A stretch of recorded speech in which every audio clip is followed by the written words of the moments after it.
La lluvia golpeaba suavemente los cristales del rascacielos mientras Ricardo Mendoza observaba la ciudad desde su oficina en el piso 42. A sus 45 años, había construido un imperio gastronómico que comenzó con un pequeño puesto de tacos en East Los Ángeles y ahora abarcaba más de 50 restaurantes a lo largo de la costa oeste. Sabores de mi tierra era más que una cadena de restaurantes. Era su legado, su corazón puesto en cada plato que servían. Sin embargo, últimamente algo lo inquietaba. Los reportes financieros mostraban números extraños en su restaurante insignia, La Esperanza, ubicado en el corazón de Los Ángeles. Las quejas de los clientes habían aumentado, la rotación de personal era alarmante, y los comentarios en línea pintaban un panorama preocupante. Su gerente general, Miguel Torres, siempre tenía explicaciones convincentes, pero Ricardo sentía que algo no cuadraba. «Necesito ver con mis propios ojos lo que está pasando», murmuró mientras se aflojaba la corbata de seda italiana. Había tomado una decisión que habría parecido impensable hace unos meses: infiltrarse en su propio restaurante como un empleado más. Durante las siguientes 2 semanas, Ricardo trabajó meticulosamente en su transformación. Se dejó crecer la barba, se tiñó las canas de negro azabache y cambió su elegante guardarropa por ropa sencilla y gastada. Practicó caminar encorvado, hablar con un acento más marcado del barrio y adoptar los modales de alguien que necesitaba desesperadamente un trabajo. La mañana del lunes, Roberto Morales se presentó en La Esperanza buscando trabajo como mesero. Miguel Torres, quien no lo reconoció bajo su disfraz, lo miró con desprecio apenas disimulado. «¿Experiencia?», preguntó Torres secamente, sin levantar la vista de unos papeles. «5 años en varios restaurantes, señor. Trabajo duro, soy puntual y hablo inglés y español perfectamente», respondió Ricardo con voz humilde. Torres suspiró con fastidio. «Está bien, te daré una oportunidad. Pero que no se te olvide, aquí las cosas se hacen como yo digo, cuando yo digo. ¿Entendido?» «Sí, señor Torres». «Una cosa más, Morales. Aquí todos colaboramos para que este lugar funcione. Hay contribuciones especiales que todos hacemos para mantener nuestros trabajos. Ya me entenderás». Ricardo sintió un escalofrío ante esas palabras crípticas, pero asintió. Los primeros días fueron reveladores de maneras que jamás había imaginado. Como Roberto, presenció una realidad completamente diferente a la que conocía desde su oficina ejecutiva. El ambiente laboral era tóxico. Miguel Torres gobernaba con mano de hierro, gritando a los empleados por errores mínimos, haciendo comentarios despectivos sobre su origen humilde, y creando un clima de constante tensión y miedo. «Elena, ven acá inmediatamente», gritó Torres el segundo día, dirigiéndose a una mesera joven de unos 25 años. Elena Vázquez se acercó con la cabeza baja, visiblemente nerviosa. «Esta mesa dice que tardaste mucho en atenderlos. ¿Qué tienes que decir?» «Señor Torres, estaba ocupada con otras mesas y...» «No me des excusas. ¿Quieres conservar este trabajo o no?» Ricardo observó la humillación pública de Elena con creciente indignación. Esta no era la cultura empresarial que él había querido crear. Había construido su imperio sobre la base del respeto mutuo, la dignidad del trabajo honesto y el orgullo de servir la auténtica comida latina que tanto amaba. Durante los siguientes días, Ricardo notó patrones perturbadores. Los empleados parecían constantemente en guardia, susurrando entre ellos cuando Torres no estaba presente, pero cayendo en un silencio absoluto cuando aparecía. Había una red invisible de miedo que permeaba cada rincón del restaurante. Elena, en particular, llamó su atención.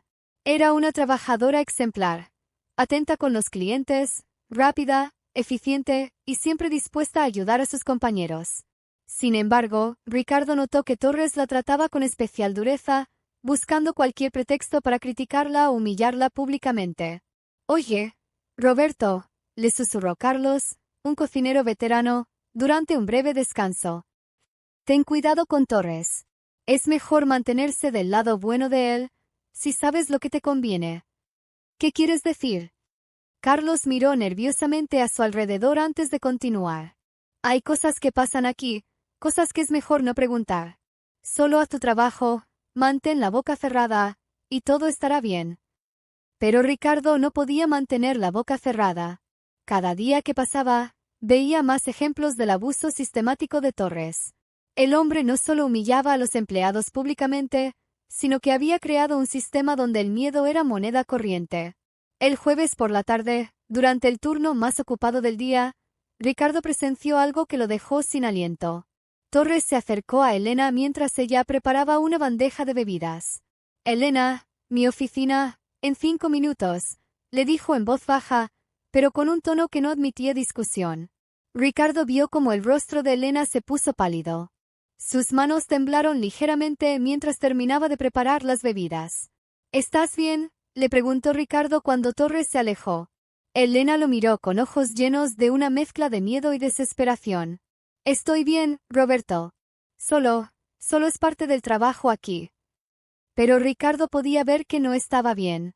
Durante el resto de su turno, Elena parecía una versión disminuida de sí misma, evitando el contacto visual con todos, especialmente con Torres. Esa noche, Ricardo apenas pudo dormir. Las imágenes del día se reproducían en su mente una y otra vez. Había creado este imperio para dar oportunidades, para elevar a su comunidad, para ser un ejemplo de que el sueño americano era posible para los inmigrantes latinos. Pero en algún momento, había perdido el control, y su sueño se había convertido en una pesadilla para las personas que más quería proteger. El viernes llegó con una sensación de urgencia. Ricardo sabía que necesitaba actuar, pero también necesitaba evidencia sólida de lo que estaba ocurriendo. No podía basarse solo en sospechas y observaciones. Durante la hora del almuerzo, mientras limpiaba una mesa cerca de la ventana, sintió que alguien se acercaba por detrás. Era Elena, que parecía más nerviosa de lo usual. «Roberto», susurró, fingiendo revisar los condimentos de la mesa. «Necesito hablar contigo». «¿Es importante?» «Aquí». «No, después del trabajo. En el callejón de atrás, cuando todos se hayan ido». La tarde se hizo eterna. Ricardo intentó concentrarse en su trabajo, pero su mente no paraba de dar vueltas. ¿Qué quería decirle Elena? ¿Había descubierto su verdadera identidad? ¿O había algo más? ¿Algo que confirmara sus peores sospechas? Cuando finalmente terminó el turno y los últimos empleados se fueron, Ricardo esperó en el callejón trasero como habían acordado. El aire nocturno de Los Ángeles era fresco, y las luces de la ciudad creaban un contraste dramático con las sombras del callejón. Elena apareció 10 minutos después, mirando constantemente por encima del hombro como si esperara que alguien la siguiera. «Gracias por esperar», dijo con voz temblorosa. «¿Qué pasa, Elena? Te ves muy preocupada».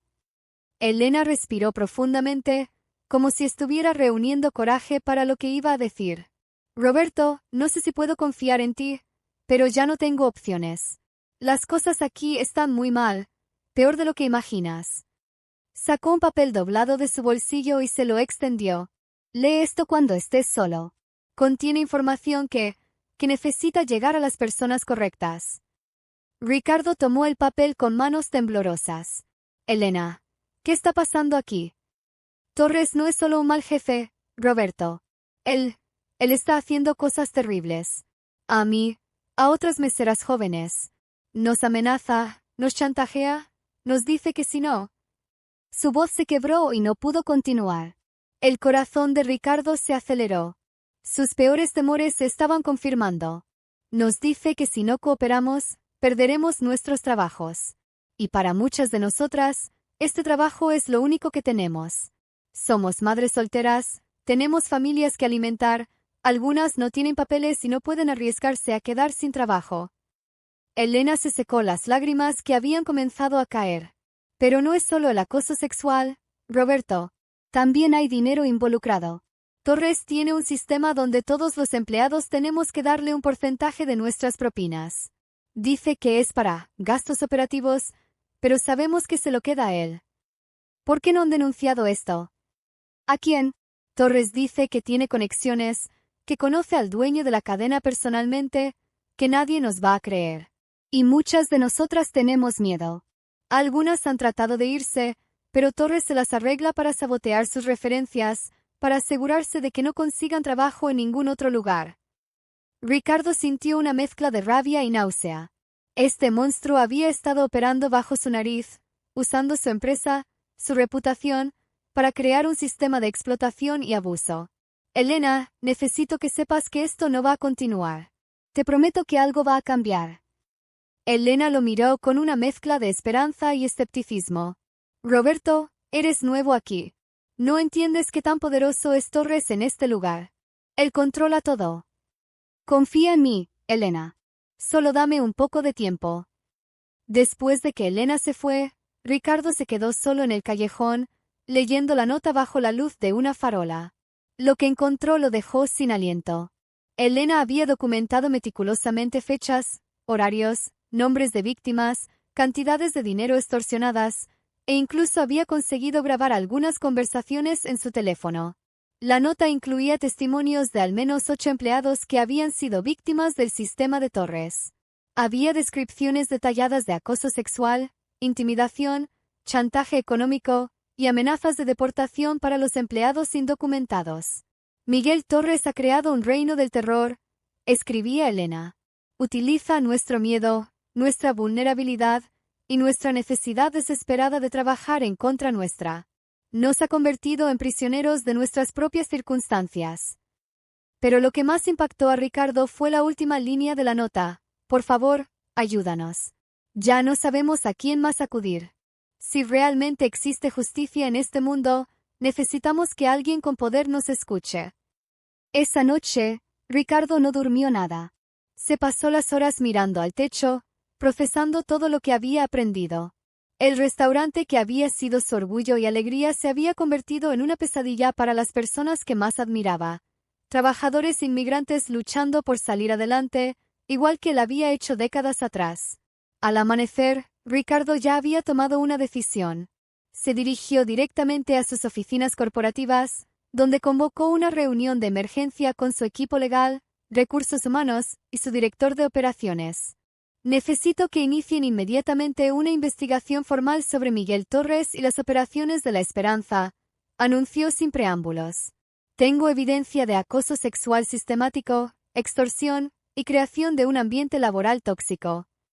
Su equipo legal, encabezado por la brillante abogada Carmen Ruiz, tomó notas meticulosamente mientras Ricardo relataba todo lo que había observado y la información que Elena le había proporcionado. Ricardo, dijo Carmen, esto es muy serio.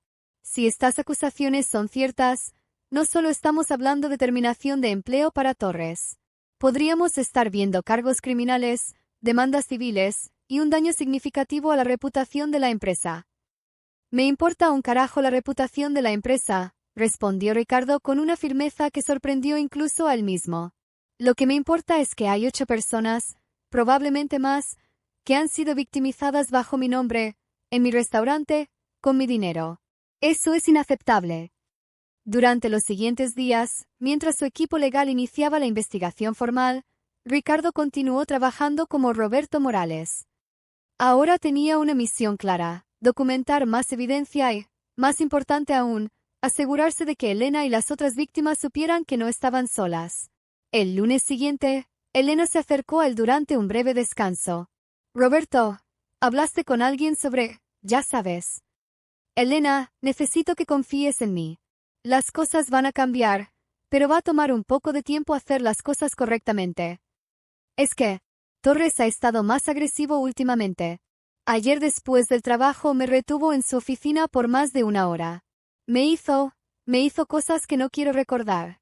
Y cuando traté de irme, me amenazó con despedirme y asegurarse de que nunca más consiga trabajo en la industria restaurantera.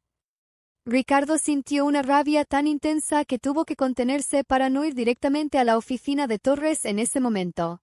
Elena, escúchame muy bien. No importa lo que Torres te diga, no importa con que te amenace, quiero que sepas que hay personas muy poderosas que están al tanto de lo que está pasando aquí. Personas que tienen el poder real para detener esto. Elena lo miró con curiosidad. ¿Qué quieres decir? Ricardo se debatió internamente. Sabía que revelar su identidad prematuramente podría comprometer la investigación, pero también sabía que Elena necesitaba esperanza, necesitaba saber que no estaba luchando sola contra un gigante. Quiero decir que a veces las personas más poderosas están más cerca de lo que imaginamos. Esa tarde, Ricardo recibió una llamada de Carmen Ruiz. Ricardo, necesitas venir inmediatamente. Hemos encontrado evidencia que va mucho más allá de lo que imaginábamos.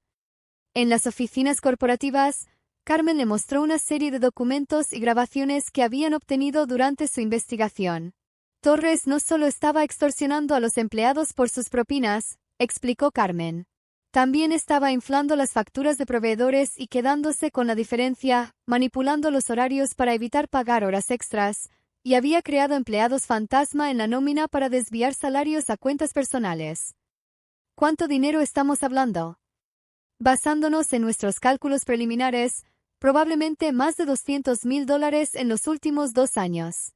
Y eso sin contar el valor de los salarios no pagados y las propinas robadas. Ricardo sintió náusea. No solo había permitido que sus empleados fueran victimizados emocionalmente y sexualmente, sino que también habían sido robados sistemáticamente. Carmen, quiero que Torres sea arrestado hoy mismo.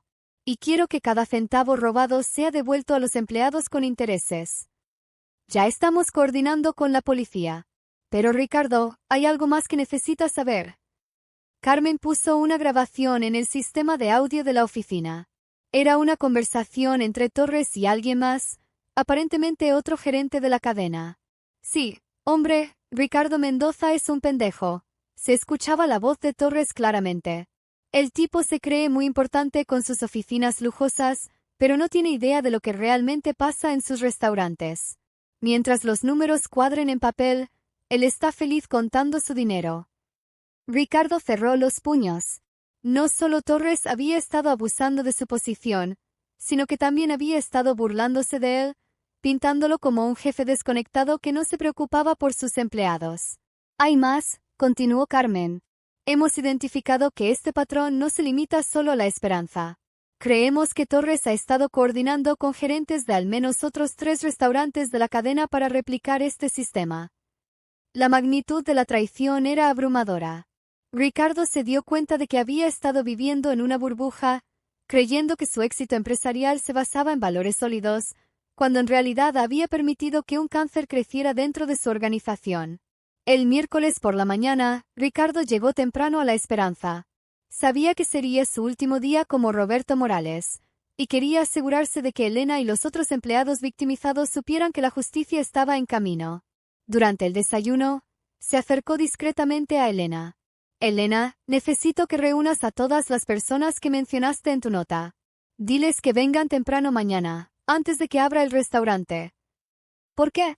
¿Qué va a pasar? Va a pasar la justicia. Esa tarde, mientras Ricardo servía las últimas mesas de su turno encubierto, vio llegar a 2 detectives de la policía de Los Ángeles acompañados por Carmen Ruiz y el director de recursos humanos de la empresa. Torres, que estaba en su oficina revisando números, no los vio entrar. Ricardo se las arregló para estar cerca cuando se dirigieron hacia la oficina del gerente. Miguel Torres, está usted arrestado por extorsión, acoso sexual, fraude y robo, anunció uno de los detectives mientras sacaba las esposas.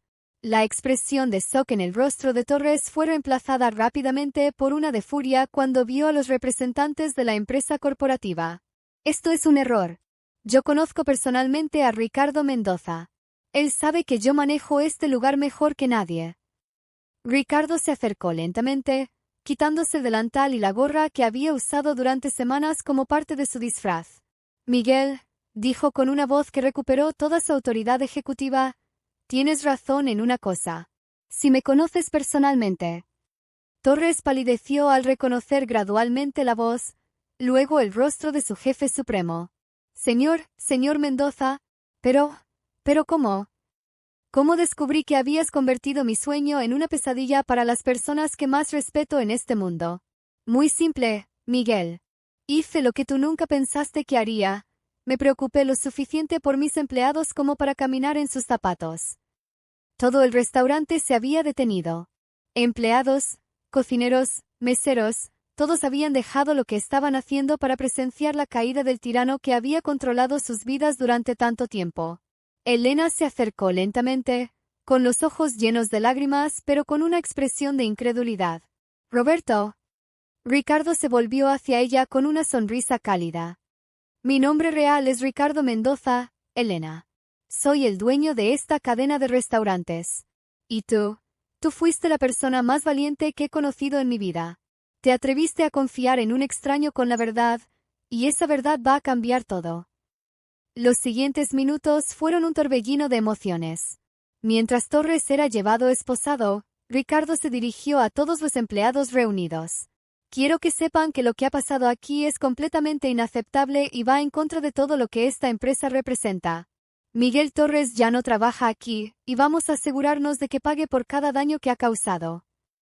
Pero más importante aún, continuó, quiero que sepan que cada uno de ustedes va a recibir una compensación completa por todo el dinero que les fue robado, con intereses. Y vamos a implementar sistemas para asegurar que algo así nunca vuelva a pasar. Elena se acercó después de que la multitud se dispersó. Señor Mendoza, no puedo creer que usted, que haya hecho todo esto por nosotros. Elena, tú y todos los empleados de esta empresa no son solo trabajadores para mí. Son la razón por la cual construí esto. Mi familia llegó a este país sin nada, como muchas de sus familias.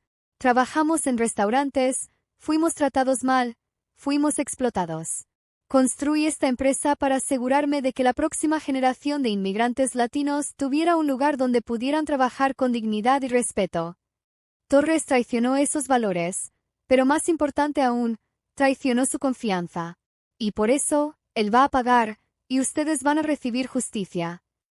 Los meses siguientes fueron de reconstrucción completa. Ricardo implementó un sistema de comunicación directa donde cualquier empleado podía reportar problemas directamente a la oficina corporativa de forma anónima. Contrató a una firma externa especializada en investigar ambientes laborales tóxicos para auditar todos sus restaurantes. Torres fue condenado a 5 años de prisión y tuvo que pagar más de $300,000 en restitución a los empleados victimizados. Pero para Ricardo, la justicia legal era solo el comienzo. Elena fue promovida a gerente asistente de La Esperanza, y Ricardo estableció un programa de becas universitarias para empleados y sus hijos. Cada empleado que había sido victimizado recibió no solo compensación financiera, sino también acceso a terapia psicológica pagada por la empresa. Sabores de mi Tierra se convirtió en un modelo nacional de mejores prácticas laborales en la industria restaurantera. Ricardo comenzó a dar charlas en conferencias empresariales, no sobre estrategias de crecimiento o maximización de ganancias, sino sobre la responsabilidad moral de los líderes empresariales hacia sus empleados. Un año después del arresto de Torres, Ricardo volvió a La Esperanza, esta vez como él mismo. El ambiente había cambiado completamente. Los empleados sonreían genuinamente, había risas, y se respiraba un aire de respeto mutuo y dignidad. Elena se acercó a él con una gran sonrisa. Señor Mendoza, hay algo que quiero decirle. Dime, Elena. Gracias por recordarnos que a veces las personas más poderosas están más cerca de lo que imaginamos. Ricardo sonrió, recordando sus propias palabras de aquel día crucial. Elena, creo que te equivocas en algo. ¿En qué? La persona más poderosa en esta historia no fui yo. Fuiste tú. Tú fuiste quien tuvo el valor de hablar, quien se arriesgó por sus compañeros, quien se enfrentó al miedo para hacer lo correcto. Ese tipo de poder, el poder de la verdad y la valentía, es mucho más fuerte que cualquier título empresarial o cuenta bancaria. Elena se secó una lágrima de alegría. ¿Sabe qué es lo más increíble de todo esto, señor Mendoza? ¿Qué? Que usted no solo cambió nuestras vidas, también cambió la suya. Cuando era Roberto, vi a un hombre que realmente se preocupaba, que trabajaba duro, que trataba a todos con respeto. Ese hombre siempre estuvo ahí, pero creo que usted lo había perdido un poco en esas oficinas tan altas. Ricardo reflexionó sobre las palabras de Elena mientras conducía a casa esa noche. Ella tenía razón. Su experiencia encubierta no solo había expuesto la corrupción en su empresa, sino que también le había devuelto algo que no sabía que había perdido: la conexión genuina con las personas que hacían posible su éxito. Desde ese día, Ricardo instituyó una nueva política personal. Una vez al mes, trabajaría incógnito en uno de sus restaurantes. No para espiar o investigar problemas, sino para mantenerse conectado con la realidad diaria de sus empleados, para recordar por qué había construido su imperio en primer lugar. La historia de lo que pasó en La Esperanza se extendió por toda la comunidad latina de Los Ángeles. Ricardo Mendoza se convirtió en un símbolo de que el éxito empresarial y la integridad moral podían coexistir, de que los líderes podían ser tanto poderosos como compasivos. Pero para Ricardo, el verdadero triunfo no estaba en los titulares de periódicos o los premios empresariales que recibió. Estaba en las sonrisas genuinas de sus empleados, en saber que había creado un lugar donde personas como Elena podían trabajar con dignidad, y en la certeza de que había honrado la memoria de sus padres inmigrantes que habían sacrificado todo por darle una oportunidad en América. La nota que Elena le había deslizado aquel día en el callejón había cambiado todo. Pero más que eso, había demostrado que a veces, la diferencia entre la injusticia y la justicia es simplemente una persona valiente dispuesta a decir la verdad y otra persona poderosa dispuesta a escuchar.